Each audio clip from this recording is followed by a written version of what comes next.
Salut YouTube, c'est Antonin pour AgoCinéFilm et aujourd'hui on se retrouve pour faire un petit top 5 des vidéos BMX qui m'ont marqué en ce début d'année 2018. Si je décide de faire un top 5 et pas un top 10, c'est simplement que à mes yeux il n'y a pas assez de projets qui sont sortis encore pour pouvoir vous faire un top 10. Donc j'ai décidé vraiment de me concentrer sur seulement 5 vidéos qui m'ont marqué ces dernières semaines et ces derniers mois. On va commencer par une première vidéo qui est la vidéo de Odyssey London, donc c'est le nom de la vidéo. Elle a été publiée le 2 janvier sur la chaîne officielle d'Odyssey. C'est une vidéo qui est filmée par Walter Pieringer, le filmeur officiel de Sunday. Il filme aussi pour Odyssey, il est aussi team manager de la marque Sunday. Il a notamment filmé tous les Odyssey versus Sunday, les 2 épisodes, et il a aussi filmé le DVD Grow Up de Sunday, qui est un gros DVD avec des très grosses parts à l'intérieur. Pourquoi la vidéo est dans le top 5? C'est parce que c'est toujours cool en fait de voir des Américains rouler des spots européens. C'est pas tous les jours qu'on voit ça et c'est quand même assez rigolo à voir parce qu'ils sont tous très forts. Du coup les voir rouler sur des spots que nous on pourrait avoir l'habitude de rouler, et ben en fait c'est assez inspirant je trouve, et c'est très bien amené pour être vraiment sur le plan technique. Walter il met beaucoup en avant sa focale longue et il utilise très peu le fisheye, et encore une fois on nous montre qu'on peut faire des vidéos de BMX sans avoir forcément un besoin nécessaire d'avoir un fisheye, et moi je trouve ça vraiment très chouette d'avoir cette vision en fait du filming et de pouvoir montrer les différents tricks essentiellement sous focale longue. En plus on voit très bien que dans la vidéo l'ensemble des spots sont pas forcément pratiques entre guillemets à filmer au fisheye parce que ça fait beaucoup de lignes, ça fait beaucoup de longueur, etc. Et on voit que le parterre est pas forcément accessible. En plus Walter, d'après le matériel que j'ai vu, il a pas l'air d'avoir forcément de stabilisateur ni rien, donc il privilégie la focale longue et ça rend un rendu vraiment top. On a vraiment l'impression d'être comme si on était les mecs qui étaient assis sur le côté et qu'on voyait le mec rouler en fait. Ça donne un peu cette impression là parce que ils sont, on le voit sur les clips qui sont tous régulièrement les uns à côté des autres ou pas très loin, et du coup on a vraiment l'impression d'être directement sur place grâce à cette focale longue. Et donc je trouvais ça vraiment très intéressant de sa part à Walter d'utiliser ça comme ça. Les peu de fois où il est en fisheye et où il est en mode suivi du rider, il utilise une technique très basique et que tout le monde connaît en fait, c'est prendre son propre vélo, mettre la selle très haut pour être très à l'aise dessus, tourner son vélo, c'est-à-dire que du coup le guidon est à l'envers, et du coup pédaler sur le vélo et avec l'autre main prendre la caméra et suivre comme ça. Un peu comme les skateurs font quand ils se filment vraiment entre guillemets à l'ancienne, c'est qu'il y en a un qui est sur un skate, l'autre est sur un skate aussi, et ils se filment comme ça. Bah là c'est la même version mais en version BMX, ce qui permet quand même de suivre le rider quand même, parce que en BMX, si toi t'es en train de le filmer en skate et que lui il est en vélo, tu vas avoir peut-être un peu de mal à le suivre parce qu'un vélo, bah mine de rien, ça va quand même plus vite qu'un skate. Alors que si tu es avec ton propre vélo et que tu te positionnes dans cette manière là, et bah au niveau du suivi, tu vas pouvoir avoir à peu près le même rythme que le rider.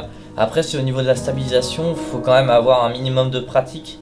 Et pour se dire comme ça, vas-y j'essaye ça. Non, faut quand même s'expérimenter un petit peu à ce truc là, surtout que d'avoir le guidon à l'envers, bah du coup quand tu t'es concentré sur la vidéo, en même temps tu pédales, et bah tu vas pas du tout avoir les mêmes sensations que comme si tu pédalais normalement en fait. Pour parler de la musique est, le titre c'est Assassination par The Four Halls. Donc c'est une musique que je connaissais pas du tout, c'est une musique très rap, très dynamique en fait, et du coup elle dure tout le temps de la vidéo, c'est-à-dire que dans la vidéo il n'y a pas deux musiques, il n'y en a qu'une qui tourne en boucle. Elle est très bien choisie parce que par rapport à l'énergie des riders, le montage, comment il l'a fait, et l'ambiance générale de la vidéo, en fait le choix est très bon. Et voilà, il n'y a pas de temps mort dans la vidéo, dans la musique comme dans la vidéo en fait. Il n'y a pas un moment donné dans la vidéo où tu te dis, soit tu regardes ton téléphone ou un truc comme ça. Quand tu commences à regarder la vidéo, tu la regardes du début à la fin parce que les tricks sont furieux, faut le dire, et c'est le montage qui fait ça. Il y a vraiment un rythme qu'il a réussi à instaurer qui est vraiment très chouette. Donc voilà, Odyssey London par Walter Pieringer, je vous invite à aller la voir.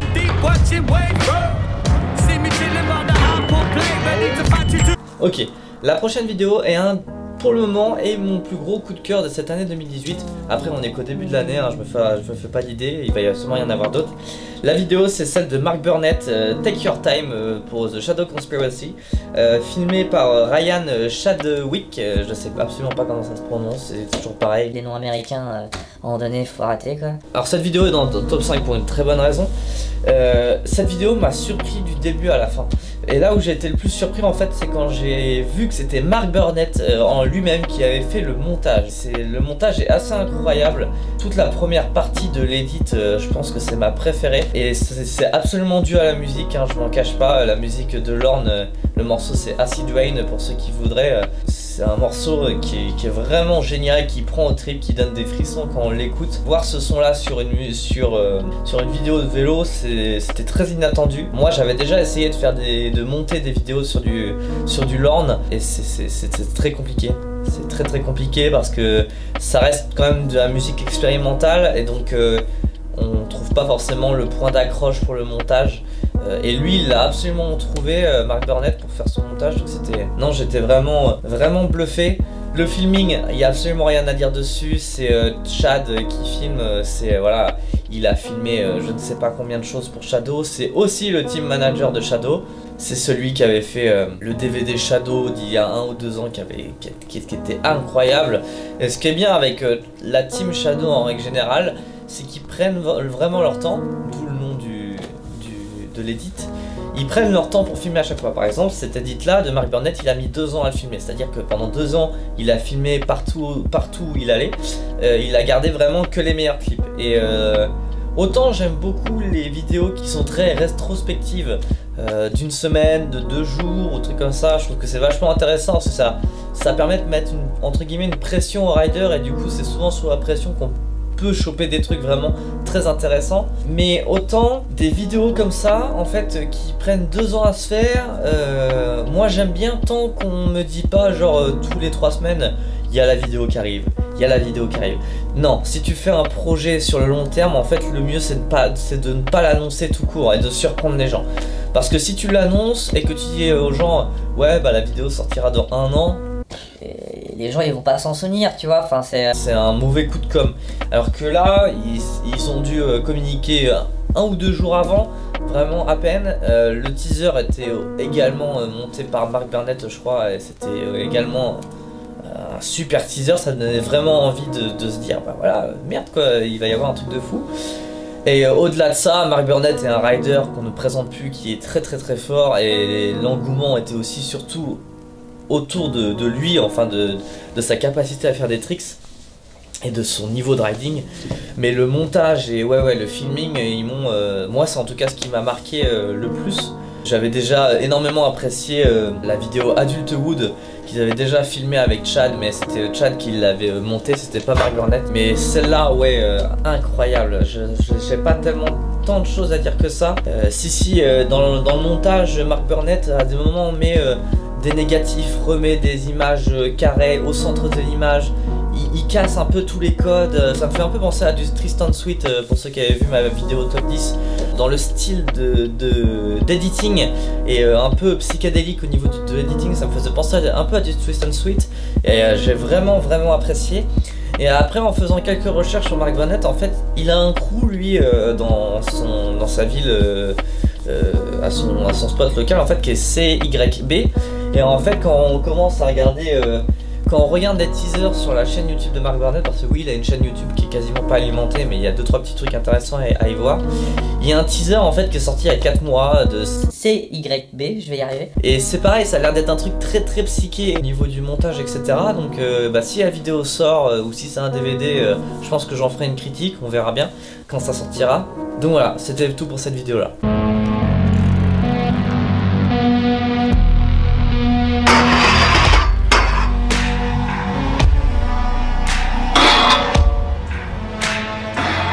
La prochaine vidéo va être très rapide, mais il n'y a pas 36 000 choses à dire dessus, donc je vais essayer d'être le plus bref possible. La prochaine vidéo, c'est la vidéo de Reed Stark de son USA Safari. Elle est sortie le 9 janvier sur la page officielle YouTube de BSD Forever. Elle a été filmée par son pote à Reed Stark qui s'appelle Nick Transley. Je pense que je prononce à peu près bien. La vidéo a été filmée essentiellement à l'iPhone 6. Cette vidéo est dans le top 5 pour une raison assez simple en fait. C'est que, comme j'avais pu vous le dire avec Billy Perry durant mon top 10, c'est qu'il n'y a pas forcément besoin d'un matériel de fou pour faire des edits sympas à regarder et avec de la qualité en fait. Et donc encore une fois on nous le prouve simplement en filmant un edit sur un trip seulement au téléphone, à l'iPhone quoi concrètement. Et là ce qui est vraiment cool c'est que la vidéo est joyeuse. Enfin, c'est une vidéo cool en fait, c'est sympa à regarder en fait. Moi ce que j'aime beaucoup dans cette vidéo c'est qu'on voit beaucoup de gens y sourire en fait, il y a beaucoup de sourires. Weedstar qui est un rider qui est très souriant en règle générale et ça c'est vraiment agréable à voir, comme Kevin Perazza en fait. Quand tu les vois rouler et qu'ils ont le smile, bah du coup c'est vraiment top tu vois, je trouve que c'est des valeurs qui sont chouettes dans le vélo tu vois. Son pote qui filme retranscrit très bien ça. Ce que je trouvais intéressant aussi dans la vidéo c'est que le filmeur joue avec la facilité de l'iPhone en fait. Je m'explique, en fait sur l'iPhone vous savez quand vous faites une vidéo vous pouvez très rapidement zoomer ou dézoomer en fait sur la vidéo. Et là le filmeur pour toujours accentuer ce côté cool de la vidéo, en fait à chaque quasiment fin de tricks ou sur beaucoup de fins de tricks en fait Rick Stark du coup il est content parce qu'il a réussi son trick, c'est à peu près normal. Et donc du coup le filmeur il le filme direct, c'est à dire qu'il a à peine fini sa figure, qui refait un zoom sur sa tête où Rick Stark il sourit, il est content. Et c'est tout ça qui donne un aspect vraiment cool à la vidéo et qui donne un truc agréable à regarder au final.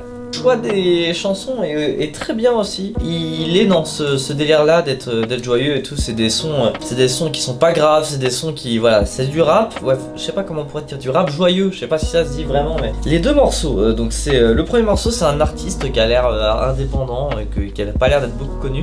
C'est alors Au niveau de la prononciation, je vais vous l'écrire là pendant que je vous le dis. c'est Winter Keishin. Et le nom du morceau c'est I Can't Trip. Et le deuxième son c'est Oliver Francis, Yin Welly. Voilà. Donc voilà, je vais pas dire plus de choses sur cette vidéo parce qu'il n'y a pas tant de choses à dire. I just can't sleep, I fuck around and pop a pill. I got people telling me they think I need to stop. I've been having thoughts and thinking I've been wanting out. Donc la prochaine vidéo va être la vidéo Flybike Journey avec Courage Adams et Devon Smiley. Elle est sortie il y a moins d'une semaine je crois, la semaine dernière. Elle est filmée par un certain Tonash Goodyear. Je ne connais absolument pas. J'ai essayé de vous faire des recherches pour vous parler de lui, mais j'ai absolument rien trouvé. Tout ce que j'ai trouvé c'est la page internet que vous voyez derrière moi. Donc c'est une page Flick KR, je ne sais pas comment ça se prononce. Donc c'est avec beaucoup de photos à lui qui sont très jolies. Il a l'air de venir d'Angleterre, de ce que je vois sur les photos. Ça a l'air d'être plutôt quelqu'un au niveau d'Angleterre, mais je suis pas sûr. J'ai absolument trouvé aucune info, je suis vraiment désolé. Pourtant j'ai cherché partout sur internet, j'ai vraiment rien trouvé. Pour parler de la vidéo en soi, je vais pas parler du riding parce que Courage Adams et Devon Smiley, bon c'est bon, il n'y a plus besoin d'en parler de leur riding. Enfin, Ils sont trop forts, voilà, c'est tout. Par contre au niveau du filming, il y a vraiment plusieurs choses très intéressantes à dire sur cette vidéo là. Notre cher Tonash là, il ramène au goût du jour ce que moi j'appelle les filtres électriques. C'est quelque chose qu'on voyait beaucoup entre 2010 et jusqu'à 2014 à peu près, 2014-2015. Vous savez c'est un filtre que vous mettez sur la vidéo, sur votre logiciel de montage et en fait on a l'impression qu'il y a des fils électriques ou des connexions électriques qui sont partout. C'est un effet qui était très à la mode et que là du coup il a remis dans cette vidéo là et c'était bien fait. Donc c'était pas has-been, c'était vraiment bien foutu. Pour son intro, il fait une intro très simple où il fait un timelapse avec la musique qui commence. C'est une intro très simple mais qui est très efficace en fait, il n'y a pas besoin de chercher midi à 14h. C'est simple, concis, rapide. C'est pas une intro qui dure des plombes, donc c'est très agréable. Après il présente les deux riders, donc Devon Smiley et Courage Adams, avec le logo Flybike qui vient en même temps, donc une animation très stylée, j'ai trouvé ça vraiment très chouette. Flybike sont très forts au niveau des animations de leurs vidéos, c'est vraiment quelque chose qui est propre à eux. Et ce que j'ai retenu le plus dans la vidéo, c'est que ce filmeur, il a vraiment une couleur de vidéo bien à lui. Je m'explique, en fait, quand vous faites du montage et que vous travaillez sur votre vidéo, votre clip, vous pouvez, en fonction de votre logiciel, retravailler les couleurs d'une certaine manière, accentuer certaines couleurs en effacer certaines d'autres, vous mettre en noir et blanc ou mettre un contraste plus haut, etc. Et lui il a vraiment un truc dans cette vidéo là qui est vraiment propre à lui. C'est des couleurs que j'avais pas forcément vu avant, ou voilà, au niveau des contrastes, etc. Il y avait vraiment quelque chose qui était très spécifique à ce gars là. Et ça manque parce qu'aujourd'hui beaucoup de filmeurs et beaucoup de monteurs en fait restent sur un truc très standard. Et il n'y a pas forcément de personnalisation à part Richard Ford, mais bon va pas encore reparler de ce mec là.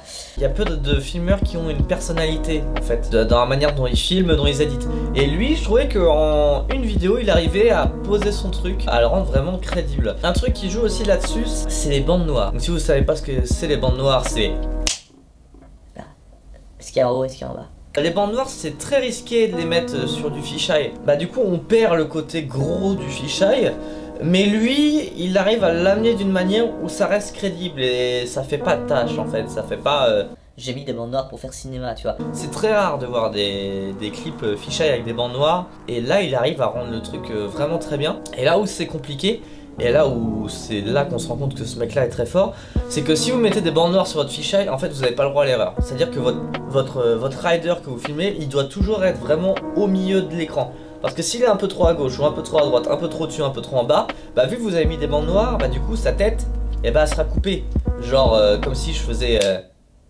tu vois, là tu vas pas voir mon front et tu vas à peine voir mon menton, tu vois. T'as vraiment pas le choix, faut vraiment que quand tu filmes, tu sois vraiment au millimètre près, que ton rider il soit au milieu. Et ça c'est très compliqué à faire. Donc franchement, rien que pour ça la vidéo elle est vraiment top. Après, au niveau de la stabilisation, on est sur quelque chose de très standard. Je pense qu'il utilise un stabilisateur classique avec lequel il peut marcher. Parce qu'on sent quand même des fois, on voit un peu les niveaux qui font ça.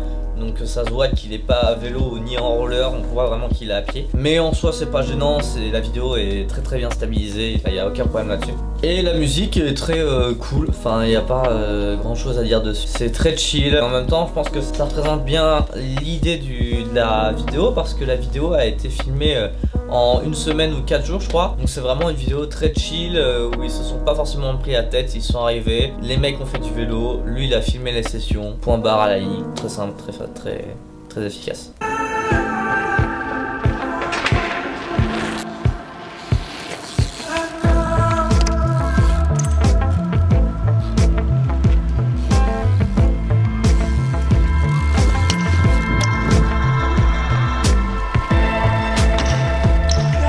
La dernière vidéo de ce top 5 est une vidéo assez particulière, je vous l'avoue. C'est une vidéo qui moi m'a vraiment travaillé et vraiment bouleversé. Donc la vidéo, c'est la vidéo de Jordan Aleppo. C'est The Bastard of the Abyss. C'est une vidéo très particulière et très prenante. Si vous voulez la regarder pour vraiment la comprendre, je vous conseille vraiment d'être avec quelqu'un qui a une bonne notion d'anglais quand même. Parce que si vous parlez pas anglais et si vous vous fiez seulement aux images, vous allez rater quand même, je pense, beaucoup de choses. Je vais pas vous refaire tout le speech de la vidéo parce que c'est pas la peine et c'est mieux que vous découvriez ça par vous-même. Il est parti en trip dans le monde entier pendant 1 an et cette vidéo là en est le résultat. Donc elle est filmée par plein de gens qu'il a rencontrés durant son voyage. Donc j'ai absolument pas les noms et puis dans sa vidéo il a même pas mis les noms, il a juste mis la tête des gens, ce qui est en fait tout aussi bien. Et c'est une œuvre collective on va dire. La première moitié de la vidéo c'est pas du riding en fait, qui nous explique en fait sa vie simplement. Notamment son enfance et son adolescence qui ont été très peu joyeuses, je vous laisserai découvrir. Mais c'est une vidéo qui est très forte parce que c'est une vidéo où il nous dit clairement que le BMX ça l'a sauvé quoi. Enfin ça lui a sauvé la vie, ça l'a empêché de tourner dans des drogues ou des trucs comme ça, des trucs durs, des trucs compliqués, de la bagarre. Il explique vraiment que c'est un sport qui lui a sauvé la vie. Et au-delà de ça, il explique encore d'autres valeurs que le BMX lui a apporté et comment il voit le vélo. Et je pense que c'est une vidéo qui est importante. Elle n'a pas été beaucoup vue, elle n'a pas fait un bruit monumental. Et c'est bien dommage parce que je trouve que c'est une vidéo qui est très importante pour notre discipline et pour toute personne qui fait du BMX. Pour se rendre compte que voilà, faire du BMX au final c'est quand même une chance qu'on a. C'est un choix avant tout bien sûr. Ça reste une passion, mais certaines personnes ça peut être un échappatoire pour des choses. Ça peut être vraiment la motivation d'une vie entière. Enfin ça peut être vraiment quelque chose d'incroyable. Pour être totalement honnête, le filming à beaucoup de moments est pas ouf, mais la vidéo est tellement ouf. Enfin la vidéo moi m'a tellement transpercé en fait que je me rendais compte qu'il n'y avait pas besoin de tout ça en fait. Voilà, je sais pas trop quoi vous dire de plus. Et les clips de riding quand ils roulent sont quand même vraiment vénères, enfin c'est pas n'importe qui non plus. Il apporte des valeurs en une vidéo et je trouvais ça vraiment très important de souligner ça. Mais par contre au niveau de l'editing, il arrive à rendre tout ça quand même cohérent et ouais, à rendre ça quand même captivant, parce qu'un mec qui raconte son histoire, une personne lambda, ça va pas forcément l'intéresser, tu vois. À un moment donné ça peut être vite chiant. Et là c'est vrai qu'au niveau de l'editing, il a vraiment réussi à faire un truc, ouais, captivant, je pense que c'est le terme, captivant. C'est pour ça que cette vidéo est sur le top. Je vous invite vraiment à aller la voir. Prenez du temps pour l'écouter. Dans tous les cas, je te remercie d'avoir pris du temps pour regarder cette vidéo et m'avoir écouté. N'hésite pas dans les commentaires à me dire quel est ton top 5 des vidéos de ce début d'année 2018. Petite chose importante, n'oublie pas d'actionner la cloche à côté du bouton abonné. Comme ça tu recevras une notification quand je sortirai une prochaine vidéo. Et puis bah je te dis à la prochaine, prends soin de toi, va rouler, filme tes potes. Peace.